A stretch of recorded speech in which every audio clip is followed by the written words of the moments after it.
The WNBA Gambling Podcast on the Sports Gambling Podcast Network is brought to you by Underdog. Underdog is hooking us up with new customers. Play just $5. Get $50 in bonus funds when you sign up with promo code NBA SGPN.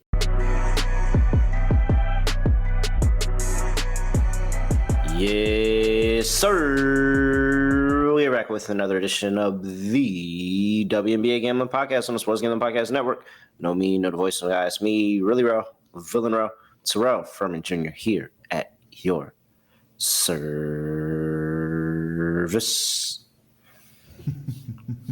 I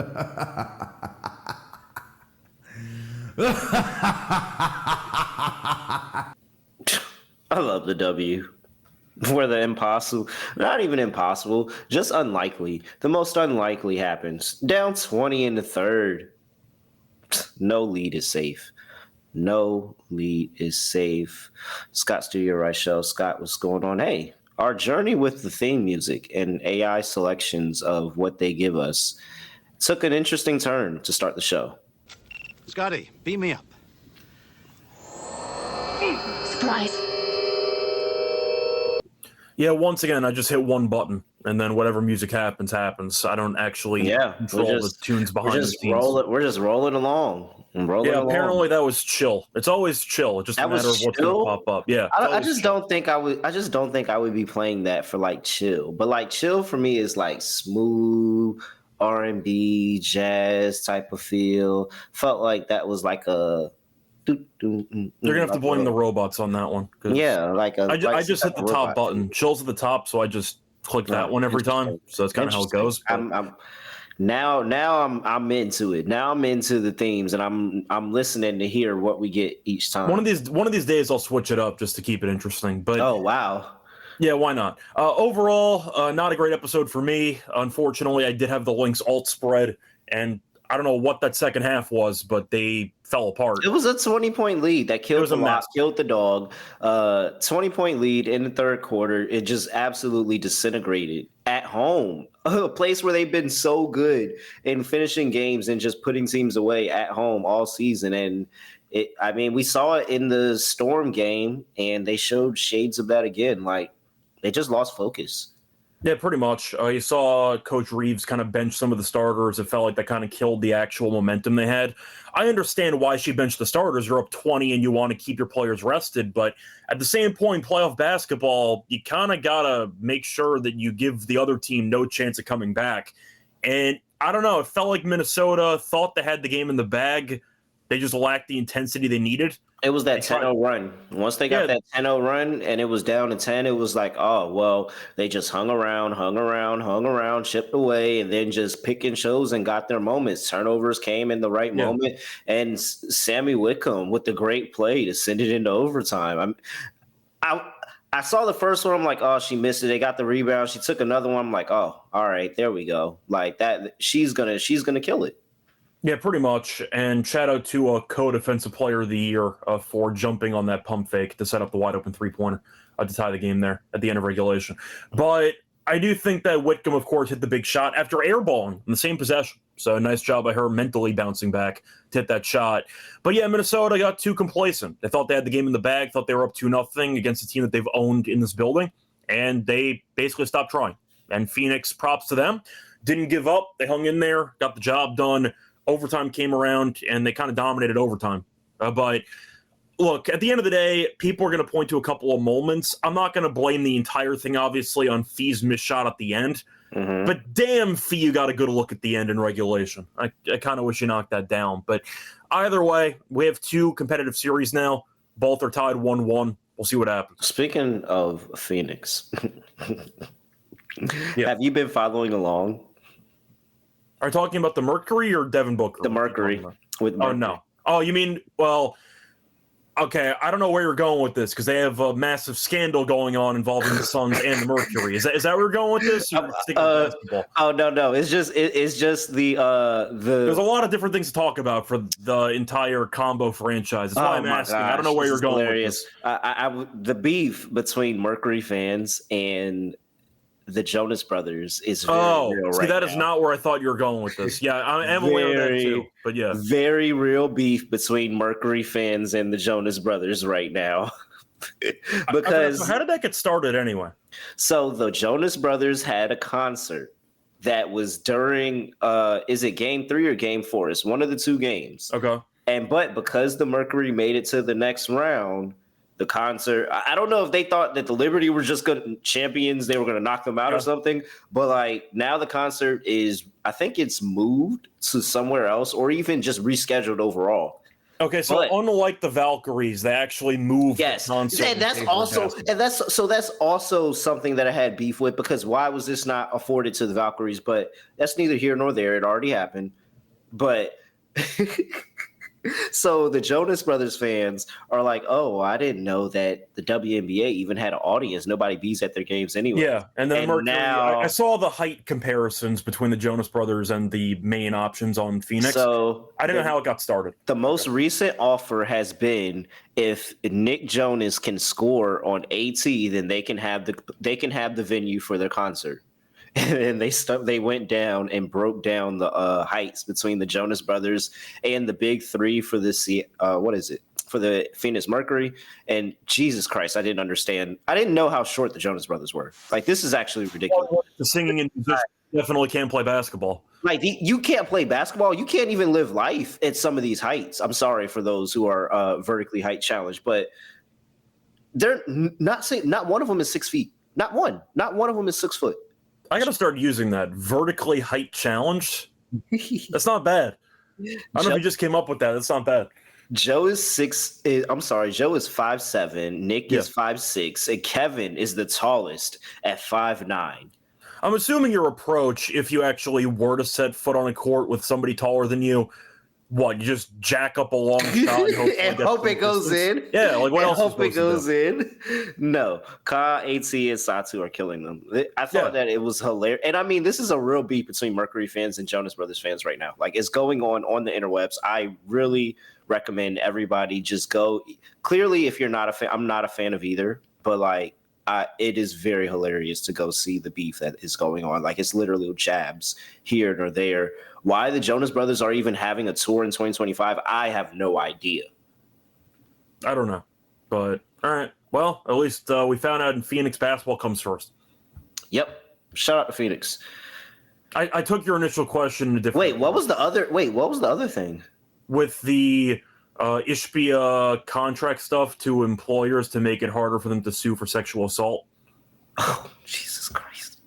That was a whole separate concern there, which I'm assuming that's not what you were initially referring to, but that's what first came to my mind. Oh no. They added some, like, I don't know if it was fully NDAs or not, but they had some clauses in there to make it harder for employees to sue for, like, sexual assault. Like, it's scummy. It's very, very scummy, but that's a whole separate thing. So there you go. If you didn't know that, you can look into it, but that's a whole separate concern. Phoenix, crazy place to live right now. It's a lot of things going on in Phoenix. All right, check out SGPN in App Store, Google Play Store, wherever you get your app store. Easy access to all of our picks and podcasts and props. You can go get that over there in the SGPN app, wherever you get your apps in App Store. All right, Scott. Let's see here. First game up on the docket for Friday. Tomorrow, Friday, we've got the Las Vegas Aces on the road, going to play Indiana Fever in Game 3 of the semifinals in WNBA. Aces laying 4.5 on the road. 162.5 is the total. This is dropping. Interesting. I mean, I kind of get it, but I have a different viewpoint on that. All right. Aces knotted up 1-1 in very dominant fashion. Comically dominant at points, actually. Mm-hmm. What are you doing? So, shout out to, by the way, the other person who ruined my lock and dog plays. Lexi's questionable the back injury. And says, you know what, I'm taking 15 shots. She was shooting them, and I mean, first possession of the game, she drains a 3. I'm like, all right, this is just over at this point. And then she ended up taking 15 shots. So, yeah, it really comes down to, one, how much you buy into home court, potentially making up a serious roster differential, because the Aces are clearly the better team. Now, the issue that the Fever run into, which we addressed going into the series, if they can somewhat neutralize Kelsey and not let her go for 30, I don't know how this team's going to score. And we saw that in game 2 because Kelsey had an okay game, nothing that was amazing, because the Aces created an entire defensive game plan to limit her going crazy.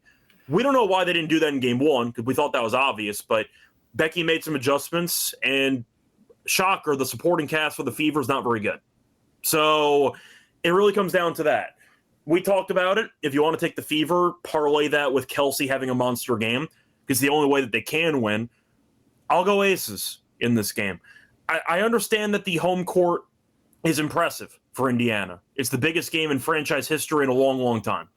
Having said that, do I think they can match up player by player? No.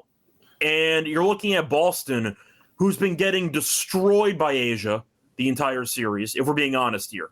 I think Boston's been a non-factor. I mean, and the only time she really gets up on her is when they don't call the foul. Pretty much. I mean, that's the separate question is you have the officiating. Props to Coach White. You're playing the angle that you have to play. Get the officials on your side. You have to at least try. We've seen many coaches in the NBA, WNBA do that because you're out of moves. I don't know what other moves you have. If you're not as talented as the other team, you got to hope that the referees balance it out. So we'll see if the Asia whistle's non-existent. We'll see what happens in this game. But in reality, if Boston's going to get destroyed by Asia every time, and you can limit Mitchell from going crazy, what other moves do the Fever have? You have Lexi Hull taking 15 shots. That is not a recipe for success. So I got the Aces. I see Helms mentioning gentlewoman sweep. That's what we called earlier in the series. Okay. We didn't call the exact same script of the Fever winning game 1 on the road. Assholes. But if I told you that the Fever don't win another game in the series because they can't score, I think you could see that. Because unless Kelsey goes crazy or unless the supporting cast goes nuts from the outside, they're just outmatched. So I'll go with the Aces minus 4.5. I agree wholeheartedly.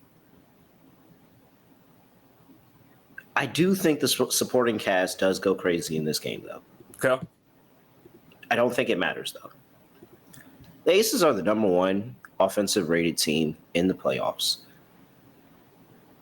I think the Aces are walking into 90 regardless today. Honestly, I think that it's just overwhelming at one point for Steph White's defense. They pick and choose, they get their moments, but it's again, if they don't have the refs on their side and they're calling the Aaliyah Boston fouls under the rim that are clearly fouls. Yeah, clearly. But she's got to do whatever you can. It's a lot of work to guard Asia Wilson. It's a lot of work. Once again, there are a lot of people in the league, pretty much everybody, who cannot guard her. But at the same point, for a former number 1 pick, Boston's got to play better. Just simply put. I think both.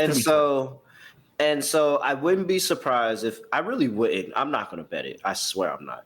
I wouldn't be surprised if this is the random Aaliyah Boston go off game. And if I can't slow her down, I'm going to go and match her with my 25. Would not be surprised. I mean, they need one. Clock's ticking. They could use one. Do not go bet that. No. I'm just saying I wouldn't be. Do not run and go bet that. Just saying, it's not a great sign, though, when your former number 1 pick in the draft is at a points projection of 13.5. That's probably not a good sign. She's got to step it up. I think the whistle is going to be tight all night, and so both teams are going to the line a bunch. I don't think that they're going to be able to stop Kelsey Mitchell. She just needs somewhat reasonable output from everybody else. With that being said, I still think the Aces cover this line. Yeah, so do I. I think both things can be true. We get a little bit of scoring, more scoring on the Indiana side of the ball. Maybe it's a little bit of competitive, but this is 4.5. I think I can see an Aces win by 6 here. So yeah, I agree. I do want to point out, though, that since Coach White spent so much time talking about the officiating, do you know how many more free throws the Aces had than the Fever? A reminder, they won by 22. Do you know how many more free throws the Aces had than the Fever? Well, how you worded it, I'm going to say 2. They had 6 more free throw attempts. Okay. She's acting like it was 30. You lost by 20-plus points. I'm not blaming the officiating for why you lost the game. You could argue that it ruined the flow. Sure, the Aces shot roughly 54% from the floor and 41% from three.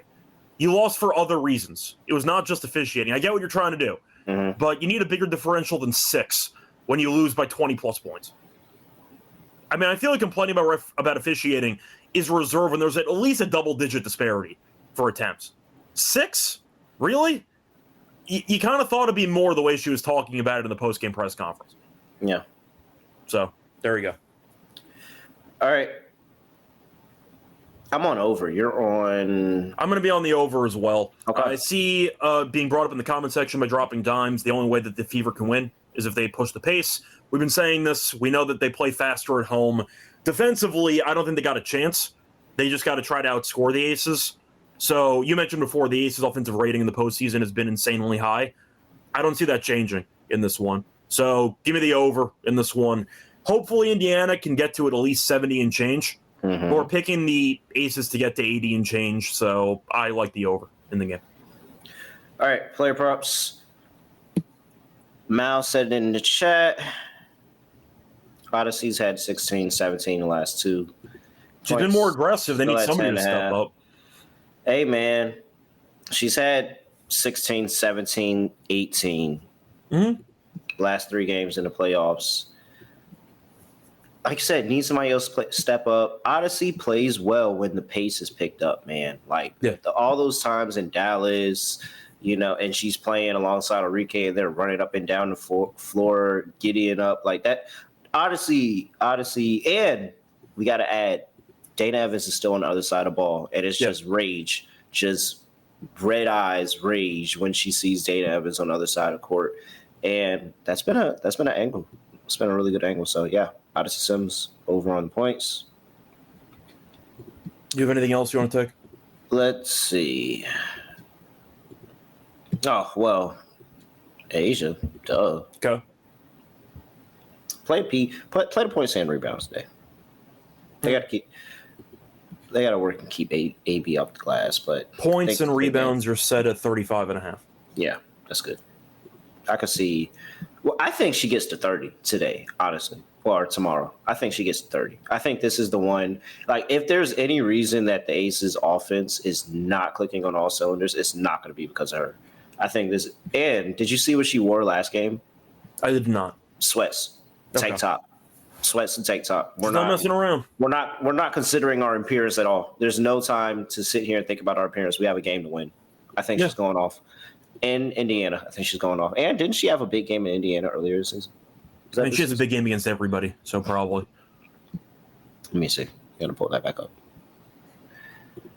I can look. Yeah, 29. Yeah, 29 this season. Her points, by the way, are 25.5. If you wanted to go for that instead. There we go. What else? What you like? Do I think Aaliyah actually shows up today? Nope. I mean, that's really the question that I have. I'm not betting. That's like I'm not going to bet it either. That's kind of the point. That's like putting a bet on DeWanna Bonner right now. Like, no, I already lost money. Earlier. No, you gave it a shot. It didn't work out, so you're going to pull the plug. I get it. Yeah, no. I'm really disappointed at the DB pick from last time, and so, yeah, no. I want nothing to do with anybody that's just legit cold right now. Like, just can't do anything, and I just have no reason to believe that she's going to have the big game. But if she does, I just wouldn't be surprised. I swear I wouldn't. Yeah, I'll actually throw out another play. Give me Chelsea Gray over 6.5 assists at plus 105. She has had at least 8 assists in 3 of the last 4 games as a whole. She had 10 last game. We think that the Fever can guard this team. So, and if we think Asia's going to go crazy, that's a lot of pick and rolls with your point guard. So I like Chelsea over 6.5 assists at plus 105. 10 last game. I think it's worth something. I wonder if Becky's going to go back to Nalissa, because her and Nalissa have this kind of weird relationship where she gets super frustrated and pulls the plug on her. But then there's times where Nalissa just kind of wakes up and it just kind of all clicks, and then Becky just keeps going to her. She had 18 last game. I mean, you basically just described the Warriors with Kuminga, but yeah, that's basically what just happened. Yeah, and so I wonder if this is going to be the stretch of games where she's like, all right, let's go ahead. You got it. I agree again. I don't know. When Alyssa Smith starts going over her props, she goes over for a couple of games. It's not just like one-off instances. It's a confidence thing. I mean, when it's rolling, she looks very good, but she can easily get in her own head, and the coaching staff's going to pull the plug if she starts letting some offensive struggles impact the defense. At least that's what I've noticed. Okay. So I'm going with Alyssa over. Over 7.5 or over 12.5 PR. They do love her for the rebounding. I'm going to just go ahead. I'm going to sweat the 8 points. I'm just going to sweat the 8 points. It's a few buckets. Yeah, I'll just sweat the 8 points. This is a gut call. This is really a gut call. I saw it. I saw the moment where she was getting ready to pull Nalissa out the game and she was done with her. And then Alyssa Smith went on a run and she was like, all right, never mind. You're good. And so that was something that I thought about in that moment. I'm like, I really need to consider an Alyssa Smith next game because she might be in this little mode where Becky's just like, all right, I'm cool with you. Go out there, go do it and hoop. Because they really do need the extra contribution. You saw what happened in game one where they didn't get the contribution from everybody else on the team. Yeah, give me Alyssa Smith over 7.5 points. All right. I mean, it is a low number. I had to talk myself into it. Yeah, it's a low number. It's only 4 baskets. Yeah. All right. Great talk, team. Great talk. Anything else here, Scott? What you got? No, I think we're good. I'm not going to take Kelsey because they might game plan her out of it, so I'll pass on Kelsey. Nah, I'm still going to take it. I have to at least acknowledge her. What is it? What is it at? Wait, what is it at? Because it's at 20.5. Still, okay. I mean, how often does she really? I mean, she didn't shoot well at all last game. She was 4 of 14, but she did take 23 shots in game 1, 14 in game 2. So some of it might come down to how much Kelsey's willing to force the issue in the game. And it's that plus money. I'll take it, Scott. Give me the over 20.5. I'll play it. I will. She's too good. Everybody knows where the ball is going. Everybody knows where the ball is going. Still can't stop it. All right. We're brought to you by MyBookie.ag, your place to bet every single sport, including the WNBA. Football season's back. NFL and college football have been rolling. Their motto is bet on anything, anywhere, anytime. Easy deposit and get lightning fast payouts using cryptocurrency. Head over to MyBookie.ag, promo code SGPN for 100% bet back bonus up to $500. For new customers, that's MyBookie.ag, promo code SGPN. We're also brought to you by Novig. Novig is America's #1 sports prediction market. Since Novig is an exchange, you're getting some of the best prices in the market. Novig is available in 35 plus states. Download the Novig app and get $50 when you spend $5 when you use our promo code SGPN. No, Natasha Howard actually is a pretty solid play. That double sounds interesting. They need to keep the aces off the glass. They really, really do. Also, I do agree Dana Evans props really should exist. I don't know why that isn't. Chat is moving today. Shout out to chat. All right. What we got going on here, Scott? Next game up in Phoenix. The beef between the Mercury fans and the Jonas Brothers was something that I didn't know I was going to get these playoffs, but I'm glad I did. I'm talking about there's hilarious memes on both sides of the ball here. Both teams are showing up. There's another playoff series going on in the comments, just so people know. All right. Minnesota Lynx on the road. Going to play the Phoenix Mercury. Mercury are laying 4. That's down 0.5 point. Total is at 158.5. That hasn't moved at all. Again, incredible resiliency has been shown in this series throughout the first 2 games. Mm-hmm. You had to come back in both games. By each team.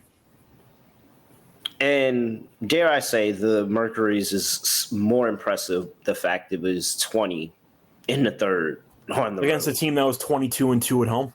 Jesus Christ. I think they come out here and they throw a heavy punch to start the game, Scott. They is in the Mercury? Yes. Okay. I think the Mercury ride the momentum that they were just completely on for the whole second half of that game and in overtime. And they start out quick. They're actually a very fast starting team in the first half if you look at the numbers here. Over the course of the season, the Phoenix Mercury were, where are we at? Whoa, these are playoffs. Let's get out of that section. There we go. All right, Phoenix Mercury were 28-20-1, sporting a at-home record in the first half of 14-9-1. Really good as a home dog, Scott. 4-1-1 in the first half at home as a dog. I think that's where I want to start. I think we're on the same page here. The Mercury punched them in the mouth. Now, I really, really, really think Minnesota's going to win this series when it's all said and done. But is it cliche to say that we are going to have another big comeback in the second half here? Because I think we do. Well, I'm going to ask you, though. Do you think there's a better chance that they steal back home court advantage in Game 3 or Game 4? I think Game 3. Okay, because we're picking Minnesota to win one of these next two games. So, if Phoenix, they really, really found fire late in the half. If they carry that for the full game, but I just assume from last half and overtime to assuming that they are down that the Lynx are down in the first half of this game. Is Cheryl Reeve going to get her ass kicked by this Phoenix Mercury team that long? Like, are they going to figure it out in the second half of this game again? Because I'm committed myself to the Phoenix Mercury are going to get this done in the first half. I talked about the Mercury side of it. The Minnesota Lynx were horrible this season in the first half on the road. 3-17-2 over the course of the entire season in the first half on the road. But somehow 9-12-1 on the spread. Still horrible, but there was a few of those games that they came and made it back up in the second half. I think we're picking the exact same script in this game. I think that we are on the same page. Mercury early, Lynx late. That sounds like what we're on. I'm not as committed to the Lynx late as I want to be, but I think that's what it is. Instead of spread, you can go Lynx 1-10. Yeah, that buys you some room. In terms of spread, I really want to take Phoenix +4 and say that the Lynx win a close game, but that is a narrow margin. I mean, you can parlay that. You can go Lynx money line with the Mercury +4 if you wanted to do that. I wonder what that pays. Probably not enough to make. Probably not as high as you want it to be, but I can check. No, it's okay. I'm gonna go Minnesota. I mean, what's the halftime full time? You could check that. What's the halftime full time for this game? Yeah, that sounds like it's +550. Yeah, there's no bet that could be out there that's going to be as good as that. To be clear, by the way, that's Mercury first half, Lynx full game, +550. All right. Well, I'm glad we're in agreement. Yeah. Well, at the end of the day, it's really tough when you have that big of a comeback win because you could argue that a momentum is going to carry over into the home game. On the other hand, though, the Lynx were up 20, and they clearly got complacent. Yep. So I don't know if they took players out of the game. Yeah, like they didn't bring Collier back until halfway through the fourth quarter. So I don't actually know if I can take much away from the Mercury solved this Lynx team as opposed to the Lynx just were up by so much they got bored and they already chalked it up as a win and they fumbled the game.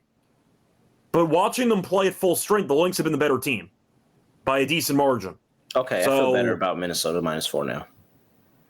I'm assuming you agree with me on that. They came back, but a big reason was because Reeves benched a lot of the starters. Yeah. So maybe we'll see all the starters play 35-plus minutes in this game.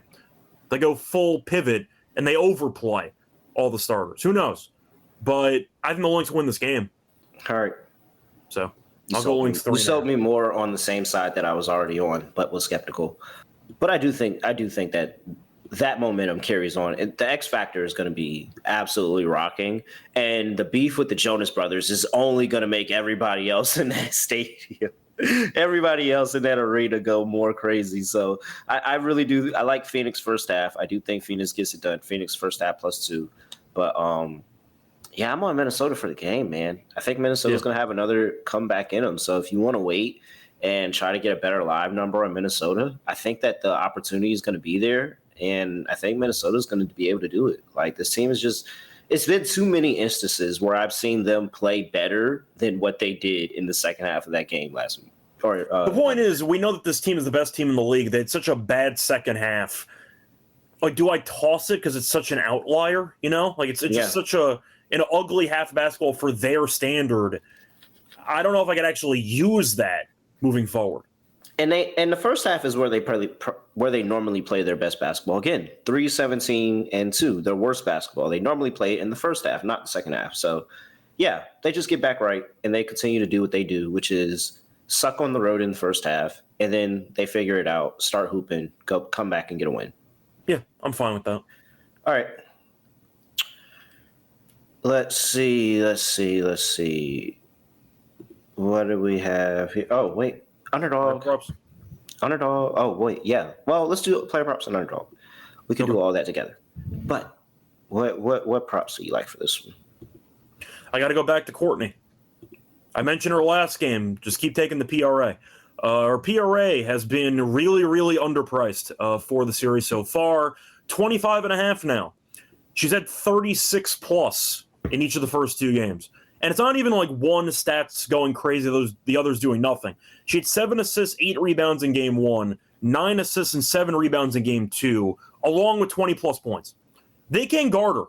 Courtney's getting whatever the hell she wants on the court. In fact, we kind of thought Fee would have a bigger series up to this point. Courtney's been fantastic. So I'll keep taking Courtney. 25.5 PRA. Give me the over. Yeah, I can't argue it. I don't know why I would stop taking it. She's flying over this number every time. Can we not take Fee out the game this time? I'm hoping they overcorrect and they barely pull her at all in the entire game.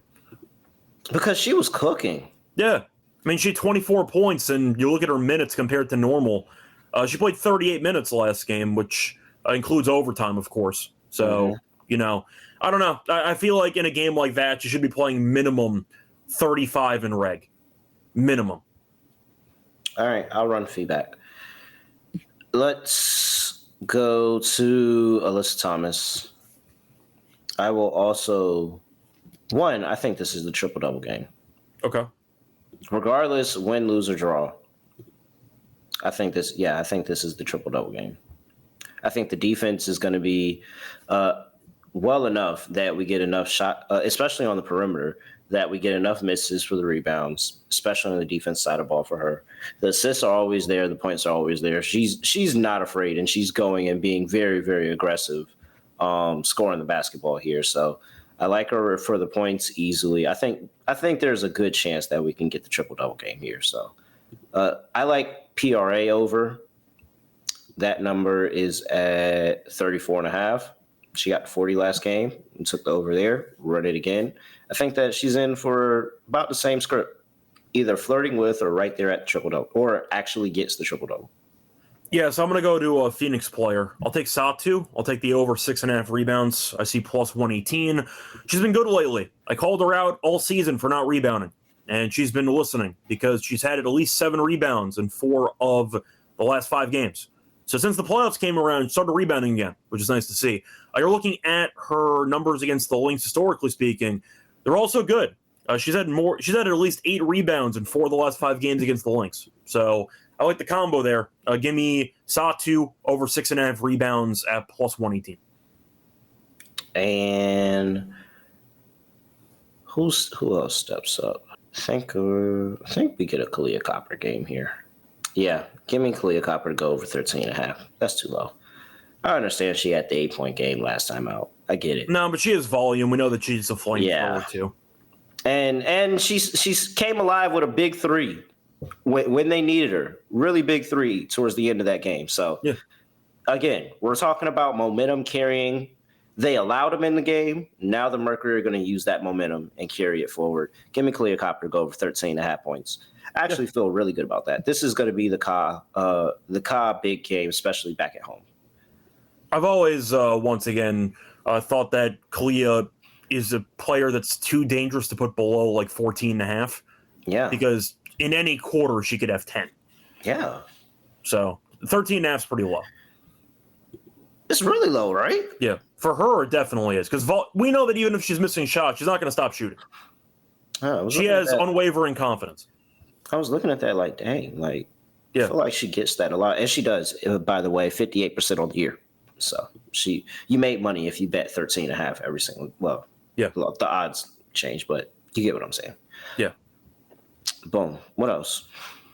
I think that's all I got. What about Sammy? Thought about it. I was wondering if this was the classic game where you hit the insane 3 and then you immediately go 0 for 6 the game after, but no, she's been hot lately. Like, it's tough to go against her. She's the best shooter on the team. I'll put it this way: the Lynx have not done a great job of keeping her under containment, so maybe that's an adjustment they make. We'll see. It's at 8.5. I'd rather take the 1.5 threes. I don't really know how Sammy's getting to 9 without hitting 2 threes. So I'll just take the 2 threes instead. But I wanted to go for the under off of such an insane moment, such a high. I kind of wanted to buy. Wanted to sell high on her, but unfortunately, I think the number based on her hit rates lately is too low at 8.5. So I'm going to pass. But I think I'd rather go with the 1.5 threes, if anything. Mike Thompson saying West Belt threes. I don't even think I've dug into. I don't really have any thoughts on that, to be honest. Let me see. Well, you get to pull the rebounders out of the paint if you. I don't have a line on that. Do you have a line on that? I don't. I'll throw out one more though. I'll take Kayla.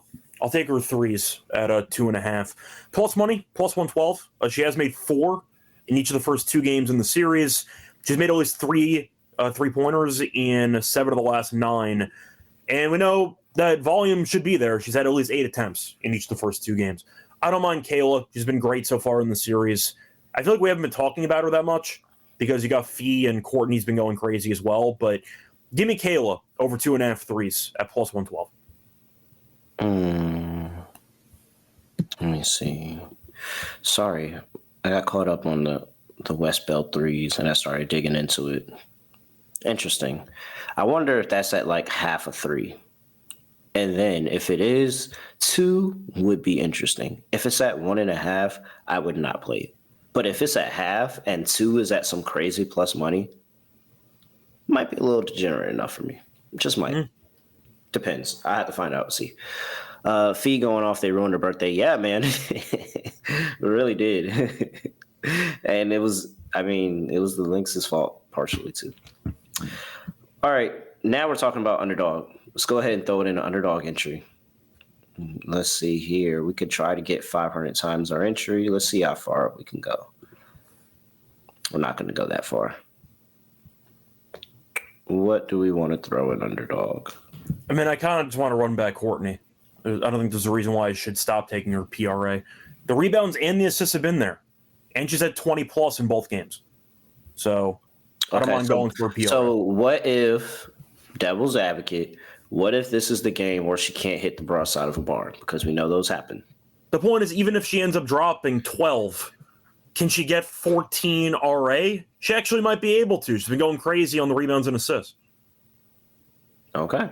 I just see a couple of scripts to get there for her. PRA, Courtney Williams. I was just making sure devil's advocate, I get it. Let's see. Who else do we want to throw up in the play? Is there an Odyssey Sims line up here? Let's see. I like the Odyssey play. I mean, 10.5 does sound very short for Odyssey. They should have her number. Yep, there we go. Odyssey. Let's throw higher up there for Odyssey. Higher on the points, rebounds, and assists for Courtney Williams. One more. I mean, did you want to do something with Asia? We can. Asia or AT? Your call. I mean, do you think it's a triple-double game? You want to pick AT at home? Yeah, I do think it's a pretty big AT game at home here. All right. Wow, and we're getting a better number, 33.5. Look at that. Okay. Good call. Good call, Scott. All right, Odyssey Sims, higher, 10.5 points. Alyssa Thomas, higher, 33.5 points, rebounds, and assists. And Courtney Williams, higher, 25.5 points, rebounds, and assists. Add that all in underdog, shake it up, you get 6.15x. $100 gets you $615 up there, underdog fantasy. Make sure you use that promo code NBA SGPN. All right, Scott, anything else for the people before we get up out of here? Yes, you forgot the second ad read. Oh, crap, we did. I forgot we were in the middle of an underdog ad read. Yeah, by the way, make sure you use that promo code, like I said, Play $5, get $50 in bonus funds. NBA SGPN. We're also brought to you by Rhythm. Introduced the weekly leaderboard. Hey, $1,000 each week on Rhythm. All you gotta do is track 5 bets of the same type from any model you built, and you have a chance for $1,000 each week. I mean, you might as well. What? You can win some free money for sure. Make sure you head over there and use that promo code SGPN25 when you download the Rhythm app for 25% off your first month. Download Rhythm and use promo code SGPN25. Lock, dog. Actually, give me Kelsey Mitchell at home. Complete swerve. I did not see that coming. Complete swerve there. I knew I had you on your toes. I knew I was leading you one direction in thought, and complete swerve. Kelsey Mitchell over 20.5 at home. They can't stop her. We got lucky. We got lucky that she was missing because a lot of those were open. It wasn't like that. It was some great defensive game plan. It was just some missed open shots there. So she gets back right. She gets back right in the home crowd. If I can trust anybody in Indiana, I know it's Kelsey Mitchell. Over 20.5 points. Dog. Phoenix first half. Minnesota money line plus 550. All right. For my lock, give me the Aces minus the points. I think at the end of the day, they're the better team. I think that they got the wake-up call they needed, and I think they'll be able to take care of business here. Maybe Indiana gets off to a decent start, but unless Mitchell goes crazy, they have no chance. And Boston has been MIA for a decent portion of the series. Give me the Aces minus 4.5 as my lock. That's a minus 105. For the dog, give me the Lynx 1-10 at plus 140. Not going to get too creative with it. I think it's a close game. I think it comes down to the wire. But I do think Minnesota's the better team. And I think barring an all-time collapse from one of the best teams we've seen all year, they'd be up 2-0. They'd be probably laying more points in this game. I think the Lynx win the game, but I think Phoenix does come out with a purpose at home. Give me the Lynx to win the game 1-10 at plus 140 as my dog. All right. Brian, I'm getting timeout for comments like that on this show. Get in timeout, man. Let me put the comment on the screen for the people that are here late so they want to know what the comment was. I wonder if Anthony Richardson would be 3-0. What? Probably. I think so, actually. I don't think they beat Denver, but who knows?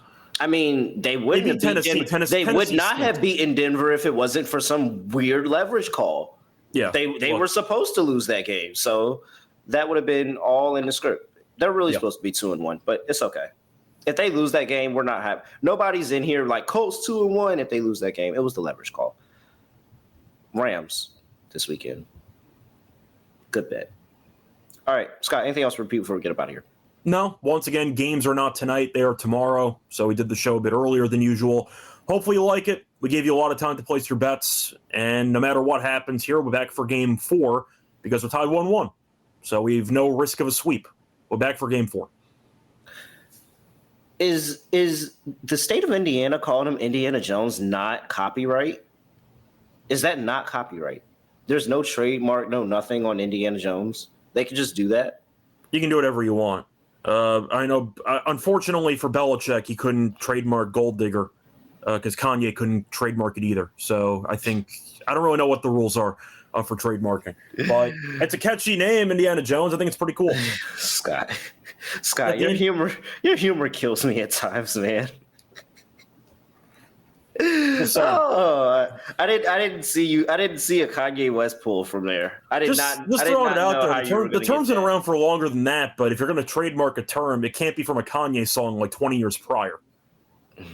That kind of ruins the point, doesn't it? Yeah, you're right. Shout out to Jamie Foxx. This is hilarious. All right, that's it. He's at Reichel Radio. I'm at @reallyraw__. Make sure you give me a follow on X. Give Scott a follow as well.